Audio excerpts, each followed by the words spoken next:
everyone, my name is Unvi, and I will be your host for today's episode of the podcast Through Their Eyes. Today, we will be discussing pain through perseverance. But before we get into that, I would like for our wonderful guest to introduce himself. Stephen, go ahead. Hello.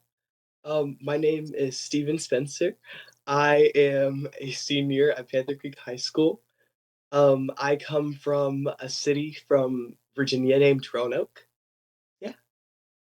Wonderful, Stephen. So, would you like to tell us a little bit about, your things that you're doing in high school? I heard from a little bird that you are woodwind captain of the marching band at Panther Creek, which is one of the top marching bands in the state. And then you're also like a lead for the musical. Want to tell me more about that? Yeah, so I am the woodwind captain, and basically in the position, I get to teach students how to play their instruments a little better, give them advice on breathing and just breath control and stuff like that, and how to increase their tone and playing abilities. It's really fun, and they have a blast with me, and I have a blast with them. I learn so much from them. Um, yeah, in previous years, I was the lead in Into the Woods and Little Women, two productions of musicals that we did at Panther Creek High School. It was really awesome. Yeah, and I even got a chance to perform at DPAC, so that was really cool. Yeah. Awesome, Stephen. And I also heard that you are a wonderful jazz musician. And I also heard that you wrote like a whole essay to get a nice jazz baritone saxophone. Along with that, you're also a chorus singer. So you're like a multi talented musician, which is hilarious because that is your title. Yeah. So I think it was a year or two ago. There was a festival called the John Coltrane Festival, and we basically had the opportunity to write an essay to win an instrument of our choice. I love baritone saxophone. It's one of my favorite instruments. I switched to it my freshman year of high school because I used to be an alto player, so that was really awesome. Yeah, and I wrote the essay, and they chose me and a few other students to be selected to get a free instrument of our choice, and I chose Barry sax, and it's silver, and it's in my closet right now, and I still play it, and I love it. Yeah. That's awesome, Stephen. So, to talk about, you said that you were from a neighborhood in Virginia, and you told me outside of the podcast that you noticed it was a little bit more impoverished. Would you agree with that statement? Yeah, I totally would agree with that statement. Unfortunately, I used to live in an environment where some of our arts programs were like heavily defunded, unfortunately. Like one of my theater arts programs was actually led by my math teacher, shockingly, because usually like we didn't really have a theater director at our school, unfortunately, but he did a great job with really trying to get us to really express ourselves to the fullest of our abilities. Yeah. Yeah, that's awesome. So, keeping these experiences in mind, other than, your math teacher and their theater experience, how would you say that, growing up in that environment where you had, for lack of a better term, a lack of resources and, maybe not the most stable conditions to grow up in, how would you say that's really impacted you as a musician, especially when you are given more opportunities like Panther Creek and North Carolina?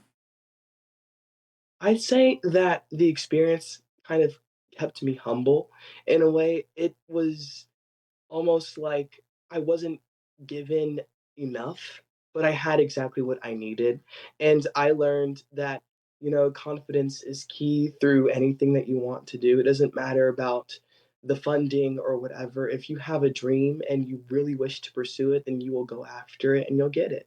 And I feel like I was very fortunate enough to have people in my corner backing me up and really supporting me, like my father, that arts teacher, or the math teacher that we said was the arts teacher, basically. Yeah, he was my math teacher, actually.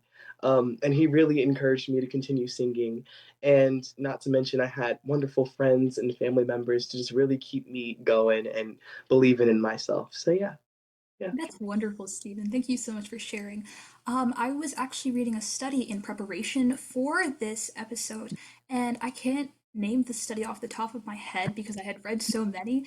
But this one in particular said that people from more impoverished neighborhoods tended to have a lower self efficacy and a lower self confidence. Would you say that having a community, really helped with your confidence? Because another study had also stated that regardless of community, people still face those hardships and really, felt them. And so I guess my question more than that is, how did you really develop your confidence? Of course, I'm sure that your community was a factor, but how did you personally develop your confidence and really grow past those confidence issues and self efficacy issues if you had any? Yeah, so I'd start by saying that my confidence was extremely low, actually. I used to look at others around me and I used to compare myself a lot, especially with other students from other schools that did have a lot of funding. I usually thought that I could never reach the level that they were at, unfortunately. They would perform at BOA or, go to Florida to compete. And meanwhile, I could only compete locally, like in my hometown. Um, and I'd say like one key factor that really taught me confidence was just believing in myself. And what I mean by that is just really taking the time to be with myself and encourage myself and realize that the only opponent I have is me. And I don't have to compare myself to other people. What matters most in the end is the fact that I continue to work and press hard. I can only be as good as I'm willing to be myself, if that makes sense. No, that makes 100% so much sense. Having a lot of self confidence is really like the key. Of course, you can have the whole world telling you you are enough and you're great, but at the end of the day, you really have to personally believe it. And, sharing your story about how you were, I guess, for lack of a better term, envious of these other bands, and then growing into a person who is now the woodwind captain of a band who went to Indianapolis last year. And for everyone who is not a marching band nerd like me and Steven, that is the Grand National Championships for BOA. Sorry, yeah, for the Bands of America. So Steven, do you want to talk about, your whole journey? Of course, you can break it up into sections, but let's talk about your band journey, How did that go from being that kid in Virginia who went to maybe a school with less resources into, the woodwind captain, which is a huge position of a big and great band like Panther Creek? Honestly, it's a really long timeline, but it's a story that I love to share.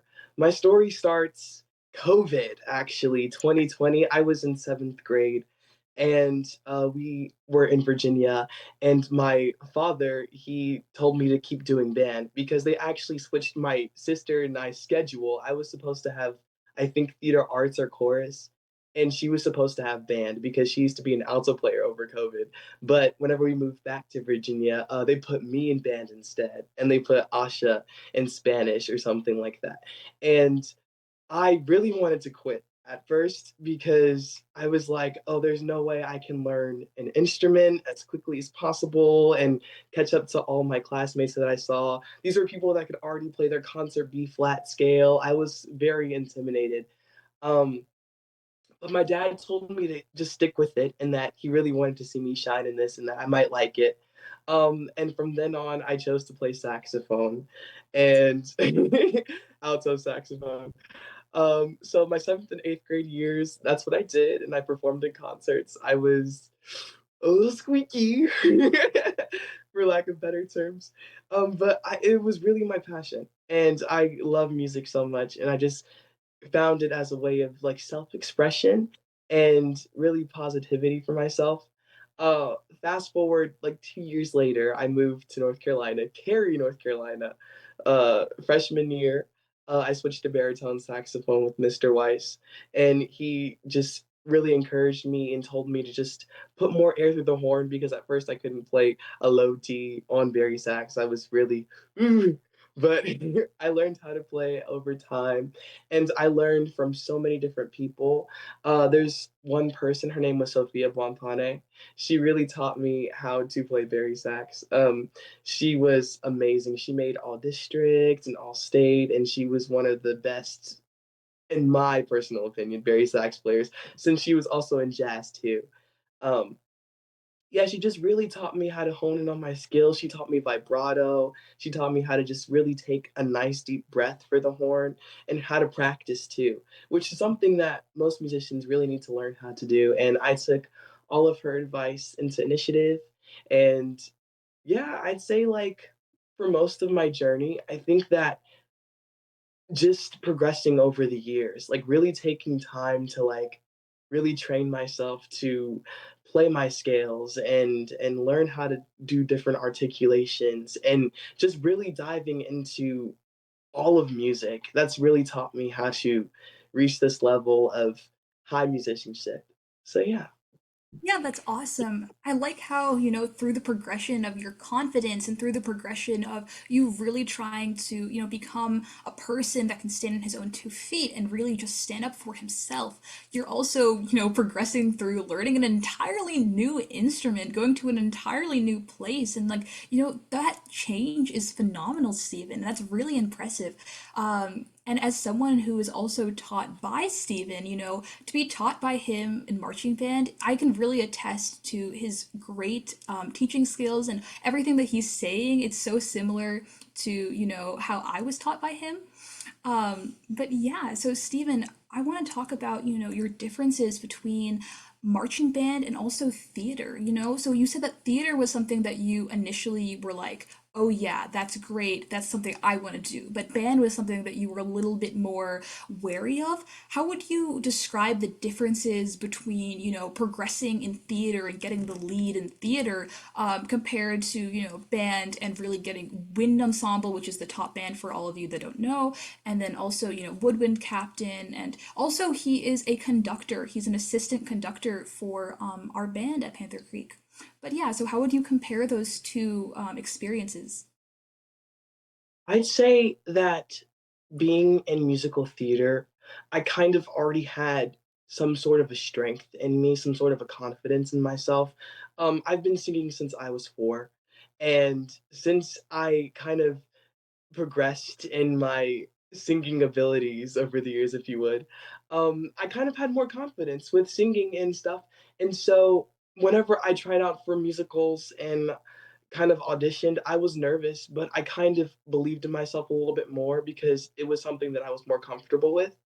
Um, Whereas with marching band, I mean, that's a whole new outlet because you have to use a horn and like you really have to just use your fingers and it's more technical in a way, if that makes sense. Um, so yeah, I'd say like for marching band in general, like I just didn't really have any experience, and so that's what kind of intimidated me as much. Um, but yeah, for musicals and stuff, I kind of already had the experience of singing and stuff, so I was already kind of grounded in myself, and yeah. Yeah, that's awesome. I guess my next question really is with that feeling of, difference with marching band compared to that feeling of, being very natural with chorus, would you say that when your experience from, being in Virginia and those resources compared to the much more abundance of resources at Panther Creek, would you say you were less overwhelmed by the amount of resources you had for chorus than band, or was it like equally overwhelming for you? And if so, how did you really handle those changes? Um, yeah, I actually I'd say they're about, yeah, equal. Um, I have no idea how to really put this into words or really articulate how I feel. Um, but I'd say like, can you repeat the question? Sorry about that. No, you're totally fine. That was kind of a loaded question. I just wanted to know that, with the lack of resources that you had in Virginia, coming to a place like North Carolina where there's more resources, specifically Cary, North Carolina, I should say, where there's more resources in the arts programs like, chorus and band, would you say that because you were, I guess, more attuned to chorus, you had like an easier time adapting to the change in resources compared to band? Or was just like the amount of resources just super overwhelming for you because it was such a difference from, Virginia? Yeah, I'd say that honestly, I think that the resources were kind of different in that regard. I think that um honestly, the funding in both areas is slightly a little bit similar in a way. Um, I think that in Roanoke, Virginia, it was a lot worse. Uh, yeah, Yeah, that makes sense. Yeah. I guess based on that, I want to really talk about, your confidence thing again. Because that was something that I was like thinking about while you were, answering all these questions about, progressing through chorus and progressing through band. Would you say that overcoming these new changes in like, not only resources but also in overcoming a new like elective as in like band and then also going into more ventures like jazz and chorus, would you say that these things really help to boost your confidence, or would you say that it was more of like a trial for you to go through in order to get your confidence higher? And what I mean by that is like, did you feel like when you were performing in chorus, when you were performing in band, you were kind of just like, oh my god, everything sucks, and you had it for a prolonged period of time before it really boosted your confidence? Because I know you said that for band, but then what about the other ones? Did you already have that confidence and it was already boosted from there, or did you kind of just have like, oh my god, this is still really hard, or was it kind of like a wave where you were kind of just going in through, it sucks and it's great? yeah, I think that honestly, it was kind of a wave. I'd have confidence in singing and in performing in the arts, and then like I just meet somebody that's just really talented, and that would just kind of make my self-confidence plummet. But then I realized that once again, the answer is really in myself and that I'm only competing against myself. And that's kind of like the key that really allowed me to just keep pushing. Yeah, and for band, um, it's not something that I've been too worried about in a sense. Like whenever I see other people and I look at their playing abilities, um, yeah, it's kind of hard because I want to be as good as they are. There's this one person, name drop. Her name is Leah An. I really look up to her. She's really talented on clarinet. Um, and I look up to her because she's just phenomenal. And she kind of makes me in a way feel a little bit inferior, but it's not true because we're both growing musicians and we're both learning together, and she lets me know that, and she compliments me and I compliment her, and it's very mutual. I say that it's a very healthy environment. So yeah, in that respect, I think that the people along the way really just encourage you just to keep improving, and you encourage them to keep improving as well, so it kind of negates any of the negativity that you feel. Yeah, of course, Stephen. And then on the topic of Leah on to all of our viewers, she did an episode with us last year, I think around November, and that episode is titled Imposter Syndrome, which is hilarious because Stephen is talking about how he feels, certain feelings towards her, but her imposter syndrome episode is where she just talks about how horrible, she's felt certain times, like, during her musical journey, and how that's really impacted her. So there's two sides to the same coin, Stephen, which is really wonderful.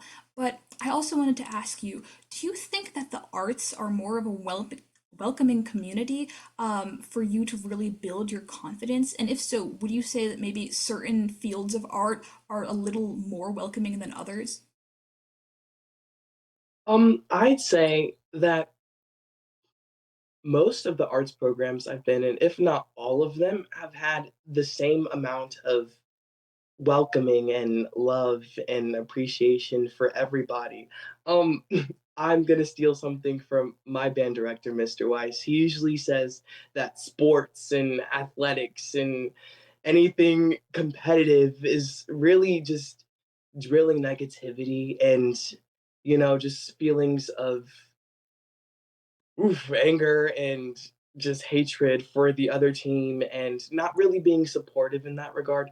But for the arts, everybody's rooting for everybody. There's really nobody competing against people. It's always people that are being supportive and loving and kind. Um, yeah, from my personal experience, I remember just being on stage during a rehearsal and my voice would crack. And it would make me very sad, but my friends, they would encourage me and let me know that it's a very natural thing and it happens to all performers, all performers mess up. And I think that through those little moments of hiccups and just really harsh moments. Yeah, I think that people can be very supportive in the arts. Yeah. Yeah, of course, Stephen. And moving away from, your personal journey, I wanted to talk about more of your roots to give our viewers more of an understanding about, how you were really impacted. I know we talked about lack of resources, but I wanted to talk more about like the psychological aspects of it. Um, what I had read in this one study, and you can correct me if you're wrong, because this is definitely a personal experience thing. I've noticed in these studies, men and males tended to be more impacted by these impoverished neighborhoods than girls. And there is some speculation as to why. Some people say that it's mainly because parents want to keep their daughters inside, or that daughters aren't as influenced by these things, which is up for debate.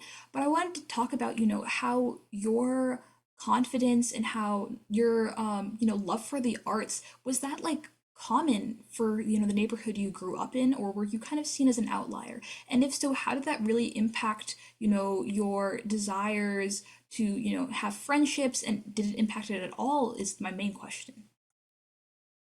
Yeah. So for me, growing up in the neighborhood that I lived in, unfortunately, there were a few instances in which people would get caught up in the wrong situation.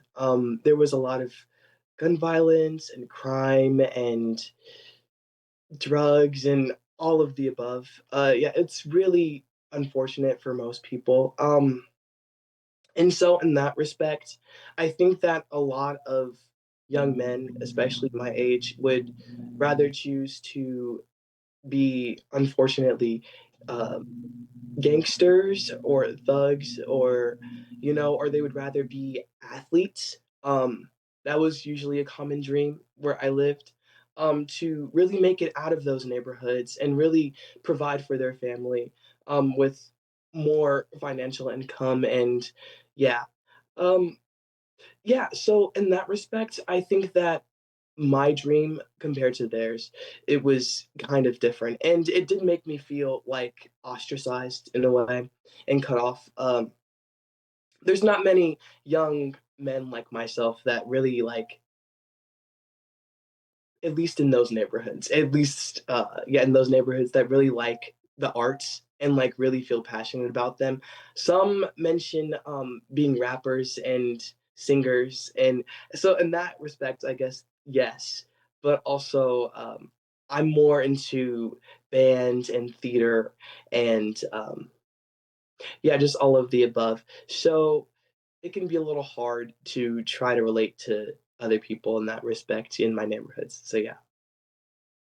Yeah, that's awesome. But do you really think that they didn't have the support to become, I guess, go into the arts, go into all these things? Do you think that maybe they were, not really influenced to go into these things? And if so, they're more influenced by like the culture rather than having parental support? Or, what would you say really made you specifically so into the arts? I know you mentioned your dad wanting you to go into band, and, your math teacher really telling you to pursue singing.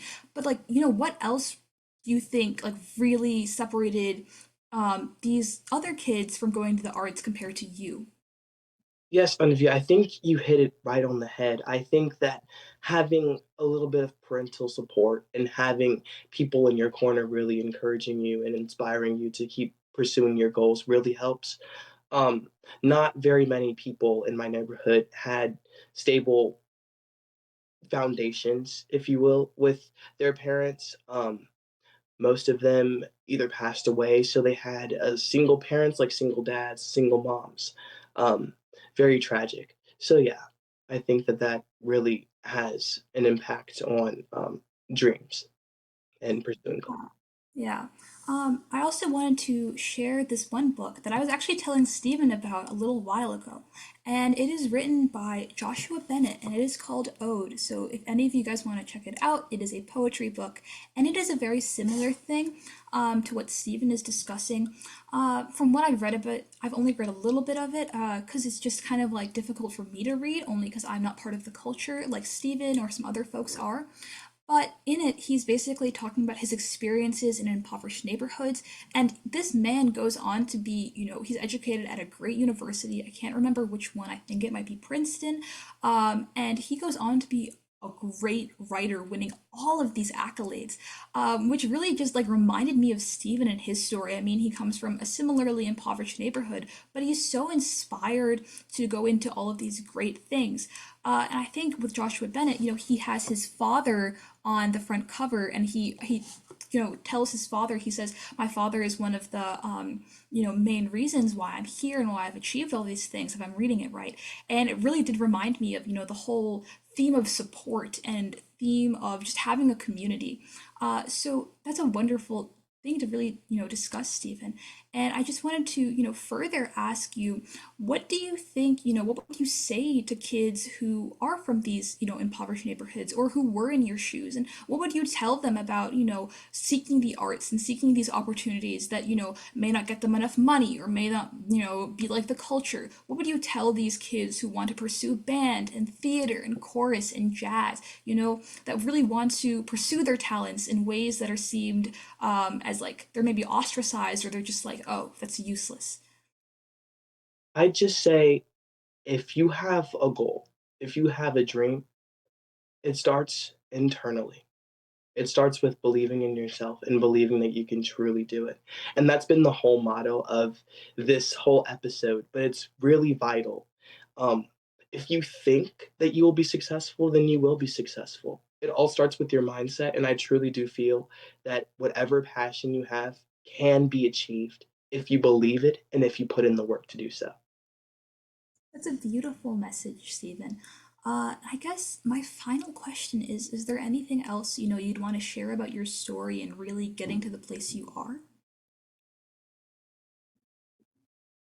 Um, Not necessarily. Yeah, I think that um yeah, once again, my confidence has really hit a lot of roadblocks.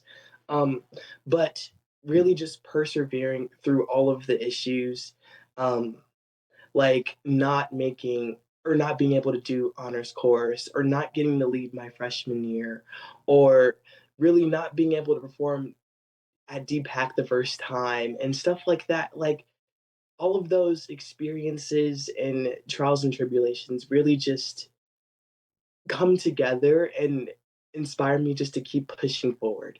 Yeah, Yeah, and now I'm where I'm at, so I'm really thankful for them. Yeah. and that's wonderful. I guess based on that, I think one of my questions is, would you say that because you came from an area, very that you did, now you got in a more, I guess, wealthy and well-off neighborhood, would you say that you have like these really high expectations for yourself because you're continuing that mindset you had from, Roanoke, and now you're coming over to North Carolina, and now you have these crazy high expectations? It's kind of like built in you, like, I need to succeed for my family, I need to succeed for myself, I need to succeed so I can get out of these impoverished like mindset. Even though you're technically out of the impoverished neighborhood, do you still feel like you have that mindset that's like always striving for the best, and then getting disappointed when you aren't there, because you talked about not getting the lead or not going to DPAC, stuff like that? Oh yeah, Envy, for sure. I think you hit it right on the head once again. I've always had the mindset that I always have to be successful. I always have to work hard. And my parents and grandparents even really drilled into me. And they were like, Stephen, you are going to go to college. You are going to get your master's and your doctorate degree, and you are going to go far. And those principles kind of stuck with me in my head. And in a way, they can kind of be um, diminishing and kind of beat you up a little bit if you don't achieve all of those things. Um, but I think they just kind of serve as a reminder that um, some things that happen in life, or some things that don't happen in life, happen for a reason. And you can still be successful by your means, if that makes sense. You can still be successful by finding a different route that really fits you best. Yeah. So Yeah. yeah. And I also wanted to really discuss like one last point. I know we're prolonging this a little bit No, because that's fine. Yeah. Yeah, but I really want to get, Steven's story out there to the whole world. And I think I was also reading because, I this is my whole thing for this episode, study after study after study, but I was reading more of a general study, and it was talking about how with a faith in God or with a faith in general, people historically speaking have had an easier time getting through adversity compared to those who've not. Would you say that this stayed true for you? Not necessarily, a faith in God, but just a faith in yourself, a faith in your self efficacy, and a faith that you can achieve things. Because I'm pretty sure, based on what you were saying, you are. But I really wanted to talk about, the specifics and semantics of that. Oh yeah, for sure. Yeah, I think that really having just faith in your abilities, and also I'm also a Christian, so I come from having those principles in me, especially with going to church and really reading the Bible and stuff like that. Yeah, I'd say that really having that firm foundation of believing, no matter what the circumstance looks like, even if it is bad, always believing that there is hope for a better future as long as you are still here on this earth. That really allows you just to keep pushing and really achieving success. So yeah, for Yeah, sure. Yeah. awesome. Yeah. I really appreciated, sharing your story and like really telling us, not telling us, that's not a word, telling us about everything. And I just wanted to, move on to our next segment if that's okay with you. Yeah, let's do it. Okay, awesome. So for this segment, and for all of our past viewers, you know that Emily and I, we did a media segment and we also did a technological segment, but this time we're thinking of doing a debate segment. Now, this won't be for all of the episodes, we're just trying it out. So leave us a note in the Q&A if you guys want to continue seeing this or you want to change it back or any other suggestions. But regardless of that, in today's debate, we will be talking about a question and then we'll be discussing it. So, the question is, should a musician stay true to their works and their general like artistic capabilities, or should they change with fame? Stephen, what are your thoughts on this? Um, I think it should be a mixture of whatever they want. I think that they shouldn't change based off of um their fame. I think that they should change based off of whether or not they feel like they should change, if that makes sense. So I guess in a way I do side with the first one a little more. They should change um with they should change with like their works, with it what they want. For example, Taylor Swift, she released a new album this year. And let's just say that most Swifties did not like that album. And I think that it's because she tried to copy um other artists like Sabrina Carpenter and Clairo and all of them. And I think that she should just really stay true to her vibe because that's her talents, and people like Taylor for Taylor. And whenever she tries to copy other people, it just doesn't really execute the same way. Yeah, definitely, especially if you like fall in love with the artist and their roots and now they're kind of just turning into a whole different person. I think with the fame thing, if I'm going to play devil's advocate, I would honestly say like what about their cultural legacy? Like what if this is an artist who, wants to stay true to themselves because of their culture? Like I know there's certain artists out there. Let's just say Kendrick Lamar. How about that? He comes from and basically he's talking about like the culture and he has that cultural impact and he's stayed true to himself in my opinion throughout the years. But what do you think about that, having that cultural like significance? I think that having cultural significance, like in whatever passion you want, really plays into your identity. So I think in a way that is staying true to yourself and really just pursuing whatever you want. I think that Tyla, for an example, she is a South African artist. I love listening to her music. She's really awesome and incredible. And she always likes to mention that, yeah, she is South African and that she likes making her music the way that it is. Um, yeah. So, yeah, I think that in that respect, like, no matter if you do become famous, like, your culture will always be a part of your identity and in a way that is you being yourself. So, yeah. Yeah, that's awesome. I think the counter argument to that would be like, I'm trying to think, because like as you said, Tyla, she's very South African. That's her whole thing. But I'm trying to like think about like situations where it's not like that. I think maybe if you are famous and then you're kind of singing about maybe not the best things, like I'm talking gun violence or Yeah. maybe drugs, things like that. You also have like the fact that you're influencing more people with fame. So would you say in that scenario it would be more morally correct to change your views, or would you say that it's just important to stay true to yourself and really just focus on the individual? Anvi, that's a really great question. Yeah, I think that in a society today, like most hip hop music and rap music is based on gun violence and just a lot of derogatory things. Um, and so in that regard, I feel like, in my opinion, yeah, it should morally change, but also I can't control other people and how they express themselves. And I feel like as long as they express themselves to their ability and they feel confident in that, then yeah, maybe if that's their outlet and that's what really helps them, then yeah, they can keep doing it. But for me, I think that yeah, I think you hit it right on the head once again.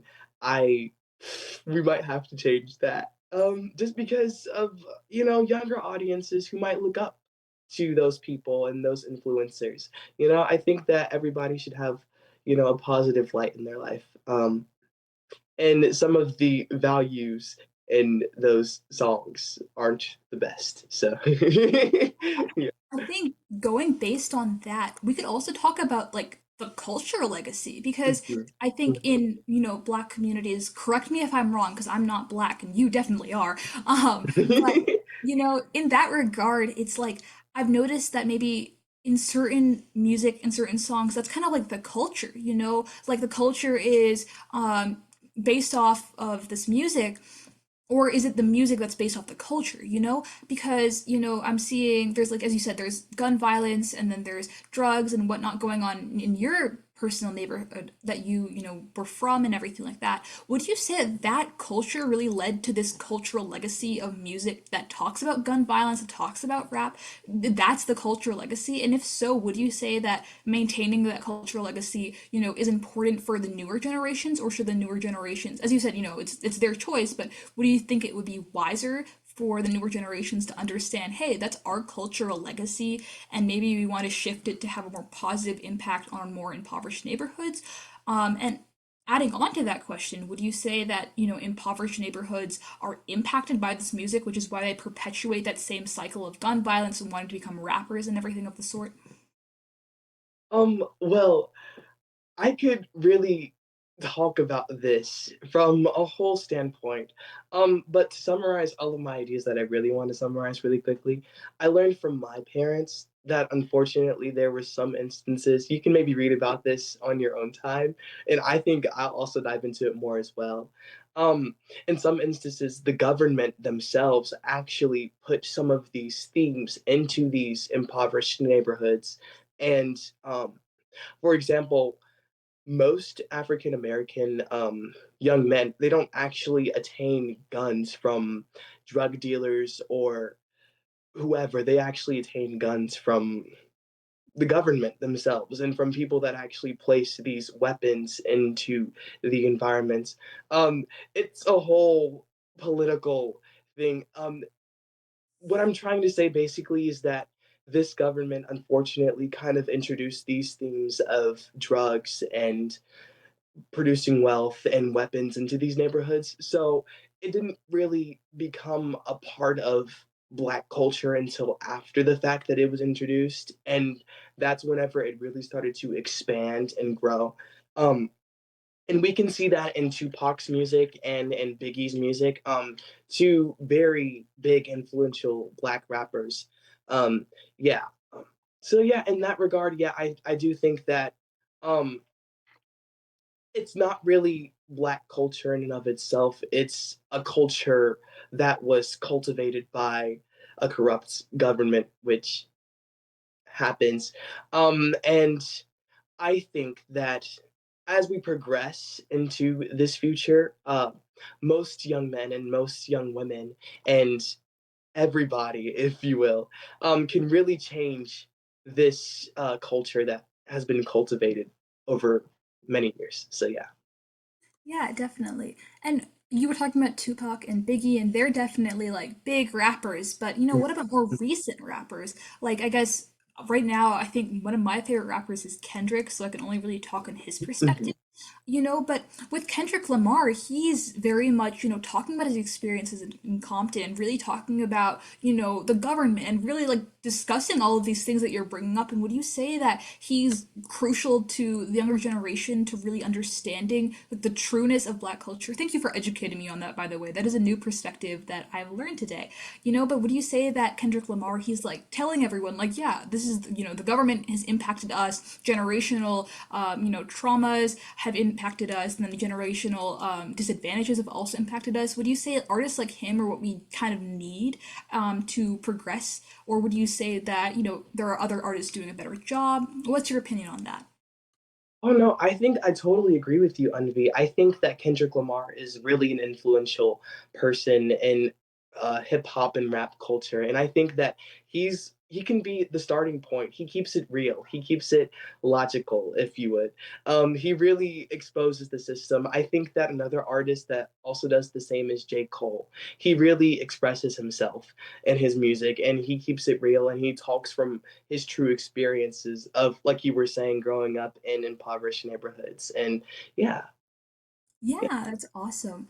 No, I think that's wonderful, Stephen. I think my favorite album from, Kendrick Lamar is To Pimp a Butterfly. That's also, the only one that I really know. But really listening to his music has made me realize there's so much that I didn't know about Black culture, especially with living with so many, wonderful Black people around me. It's just so interesting to see, how different the culture is. Because of course, the culture in Compton would be probably very different than the culture here in Cary, North Carolina, where everyone is very, well off.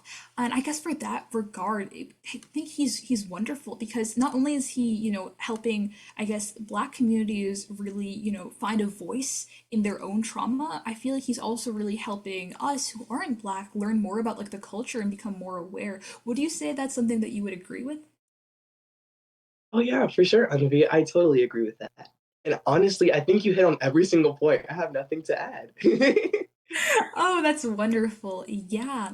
I think now I want to introduce some of our more offending rappers if we're on that kind of situation. So, what do you think of like Drake and, Kanye West? How do you think, they're using their fame? Going back to our debate question, like, are they using their fame for the worse? Are they giving a bad rep to Black communities and Black people? Because I, as a, an Indian American, or I guess an American, no, I'm not sure what you would call me to not consider me indigenous. But regardless of that, I've heard some people just be like, oh, well, I dislike rap because they're all singing about like guns and drugs and stuff. So would you say that, certain rappers that, use their fame in negative ways really perpetuate that cycle? And would you say that, Kanye and Drake are like offenders of that? Yeah, I'd say that yeah, I think that Kanye, Drake, and all of, if you will, like Little Yachty and all of those really famous people in the rap industry. Yeah, they kind of do add on, in a sense, to that negativity. Yeah, yeah. Yeah. And would you say that's really, fueled I guess, Black dislike, or at least, people looking down on rap? And, because I think for a little history lesson, jazz, Steven's really good at jazz, and I'm also into jazz. Jazz was definitely made mainly by Black communities, from my knowledge of it. And it was like a kind of a form, an art style for them specifically. And I guess in that regard, I'm wondering, rap, was that kind of like a Black made thing, or was it like kind of a Black culture? And if so, would you say that these people who are, taking it in a way that is a little bit more negative, are they kind of like giving rap a bad name in the sense of like in other people's minds? would you say that with personal experience? Oh, yeah, well, for sure, I'd say that in my opinion, especially what I learned from my parents, is that rap was never supposed to be something negative, and it was never supposed to have, um, a negative impact on anything in life. My mom told me a couple days ago, if not a few years ago, that rap changes culture. Actually, and we can see that especially in today, since most kids do listen to rap music. I'd say that my arts teachers don't really have a liking to it, unfortunately. Mr. Weiss and Mr. Benson, they don't really approve of some of their thematic messages. um, but I will say that overall, rap was never supposed to be negative. It was supposed to be positive, and it was supposed to be a healthy form of self expression. English, and yeah, yeah. So I'd say, yeah, I think that once again, yeah, Kanye artists like Kanye and Drake are really like kind of making it negative, but we can still make it positive if that makes sense. We can still make it used for what it was really supposed to be, which is to change culture and really make everything in the world positive. Yeah, of course.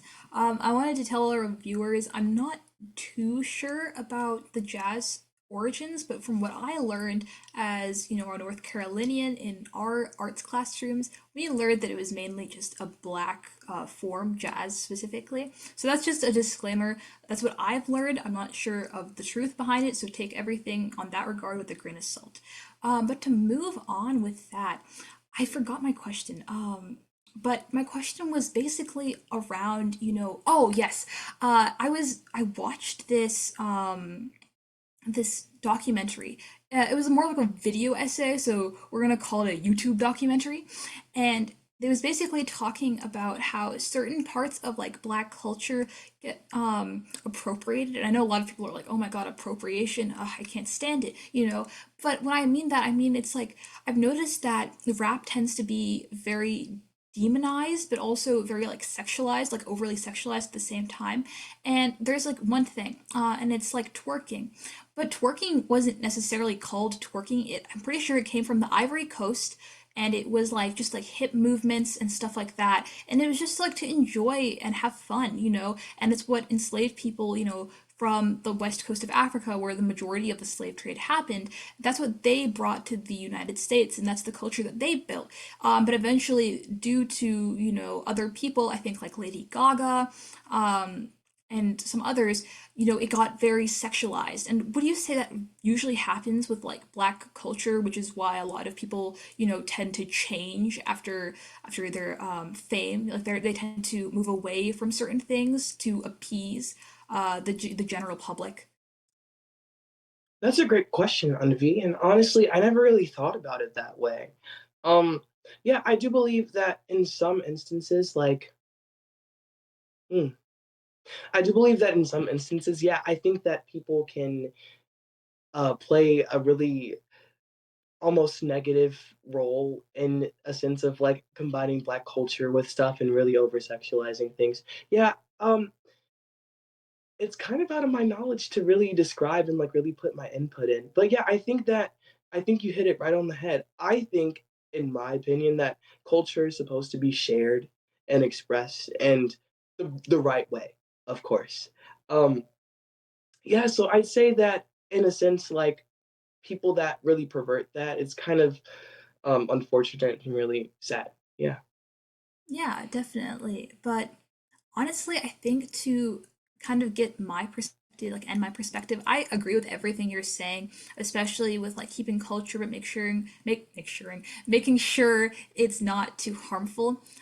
So honestly, would you say that it's more of like a situational thing and it really depends on like the cultural impacts? Because while you do have to keep the individual in mind with like the age of the media, because Emily and I, we've done a lot of episodes on that and the media and the internet.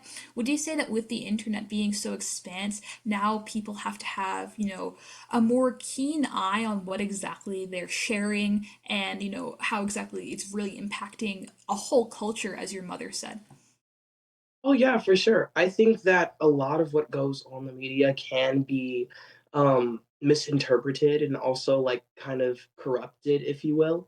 And so I think that it's really important for people to stay informed and like really make sure that they're like really diving into a topic and really getting full understanding of what um, yeah, especially like in culture, like especially like what it's supposed to do and how it's supposed to be, its true significance and how positive it's actually supposed to be rather than just the negative side of things. Yeah, for sure. I totally agree with you, Envy.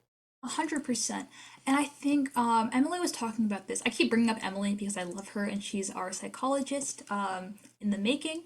But she was basically talking about like feedback loops, and it's also like an apes term, Stephen, if you have that trauma. But yeah, it's a feedback loop. And would you say that people who are in these impoverished neighborhoods, neighborhoods like yours, who want to become rappers, who want to become singers, they kind of, maybe listen to this music that was talking about gun violence, talking about all these things because they related to it. Like I'm listening to Biggie talk about, gun violence and talking about all of these things, but it makes sense because I'm going through it. I'm going through the gun violence. I'm going through these things. So it's easier to cope with that music. And would you say that because it's just so easy to cope with that music? Because I think we all want to listen to music that really just speaks to us and relates to us.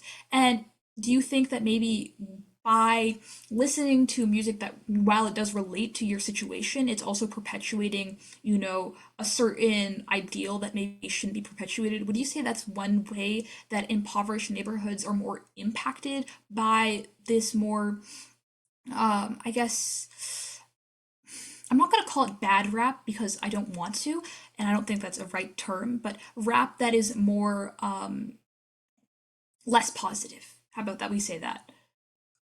Yeah, Envy, I think that you totally hit the head once again. I think that the music that really resonates with us is the music that we will produce and will output. I think that it's also a matter of what makes you popular. I think that since kids my age and maybe even younger hear all of these themes and topics in rap music, they realize that it's kind of something that can make them popular if they say the exact same things, which is kind of a weird phenomena, but in some instances it works. There's this one famous guy. I forget his name. I think his name is Miles, and he brings up certain themes, and he's like more of a comical rapper, if you would, but he somehow made famous, and he also brought up some of those themes in his music, and it's kind of how he made, or it's kind of how he became famous. So yeah, I'd say that like it's more of what makes you famous, and also yeah, what resonates with you. I think it's a combination of the two. Yeah.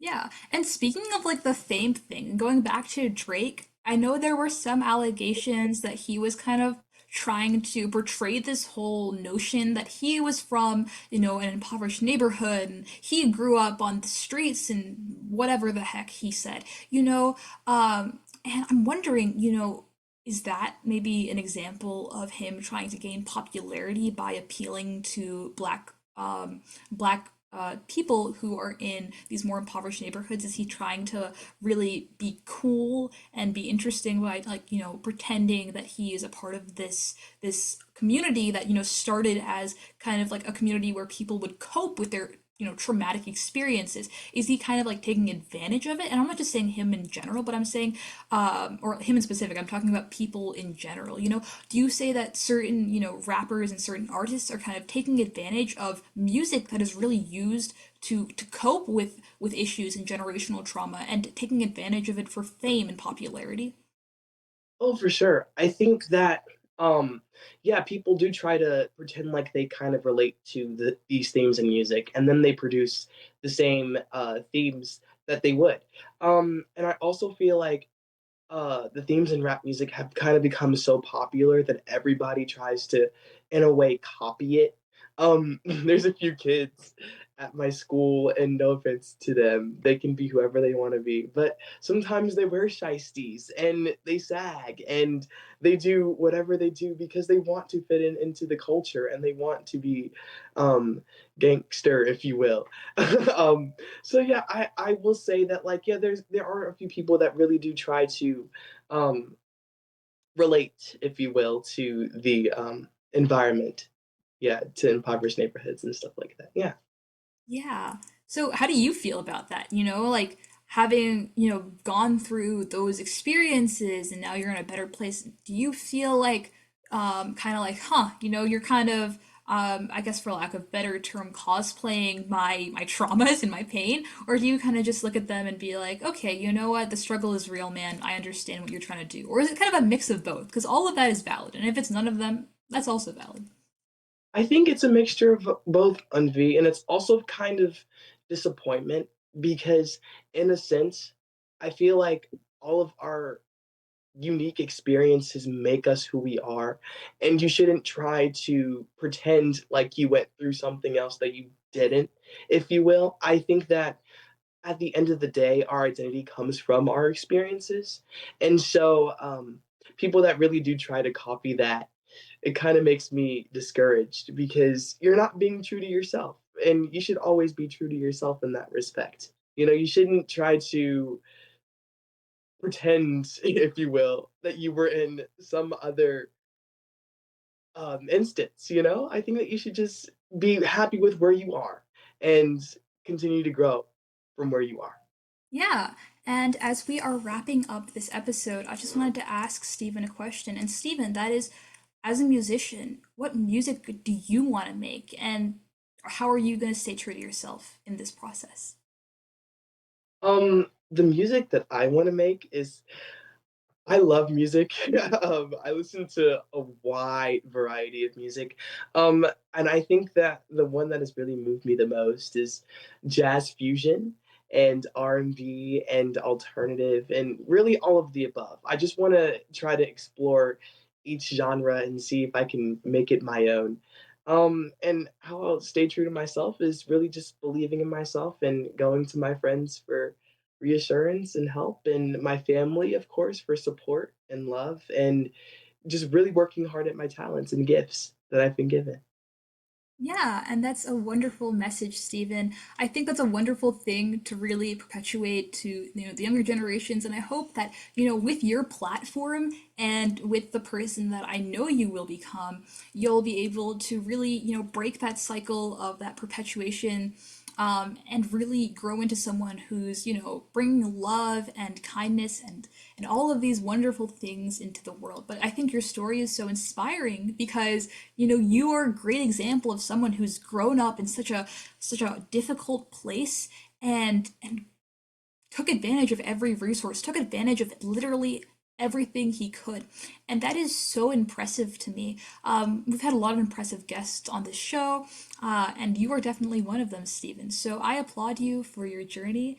And yeah, Thank you so much, Anvi. Thank you for having me. It's been a pleasure. yeah.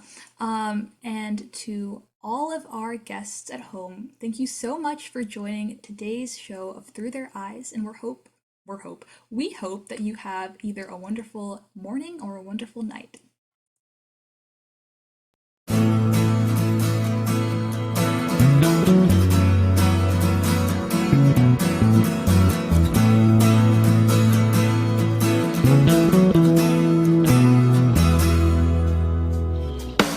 You are tuned to the Nissan Communications Network. If you tuned in too late, you can always watch each program in its entirety or download an MP3 audio file of it in the archives section at nissancommunications.com.